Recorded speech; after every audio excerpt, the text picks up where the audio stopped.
Hi, I'm JD Conroy. I'm the host of American Classic Tour TV. If you love to travel, you are in the right place. Make sure you hit the red subscribe button and ring the bell to get notifications. Okay, on to our 2-minute tour. Frankenmuth is in central Michigan, about 90 miles northwest of Detroit. This small town with a population of just under 5,000 people overflows with ethnic tradition. In fact, if I were to describe Frankenmuth in one word, I would say it is German. The city's name is a combination of two words. Franken represents the province of Franconia in the Kingdom of Bavaria, from which the original settlers came. And the German word Mut means courage. So Frankenmuth means courage of the Franconians. Sounds pretty epic to me. The area was settled and named by conservative Lutheran immigrants from Franconia and Germany. The group of settlers left Germany in April 1845 and arrived at Castle Garden in New York 7 weeks later.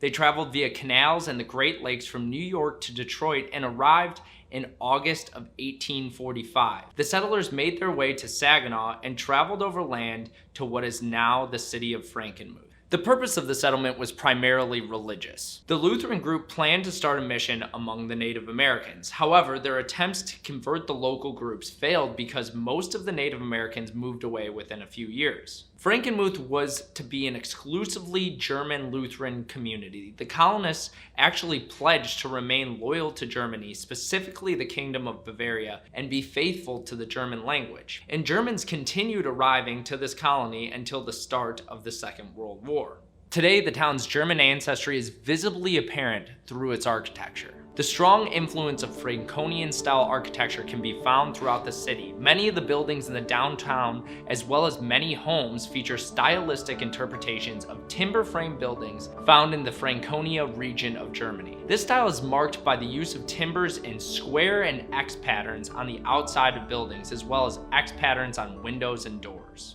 Frankenmuth's German tradition can be experienced each year at its annual Oktoberfest, which features food, drink, and music that mimics Germany's signature festival. Frankenmuth is the first Oktoberfest outside of Munich to be sanctioned by the Parliament and City of Munich. In 1996, the mayor of Frankenmuth and German Parliament gave the official proclamation, making Frankenmuth's Oktoberfest, like I said, the first Oktoberfest to operate with the blessing of the original Oktoberfest in Munich. With this proclamation, the event was moved to September to coincide with the opening of the Munich event. Also, for the first time in history, the world-famous Hofbrauhaus Brewery of Munich exported its beer to the United States for the event. While you're at the event, you're definitely going to want to enjoy some Hofbrauhaus beer and some of Bavaria's fine culinary traditions, such as pretzels, spetzels, sauerkraut, bratwurst, and more.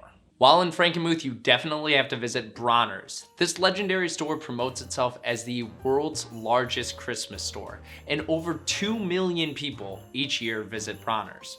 It's home to thousands and thousands of Christmas items. I remember the first time I went there, I could not believe just how big the store was. It's really amazing. You're definitely going to want to check it out during your time in Frankenmuth. Well, thanks for joining us on this edition of 2-Minute Tour. If you liked the episode, please leave us a like.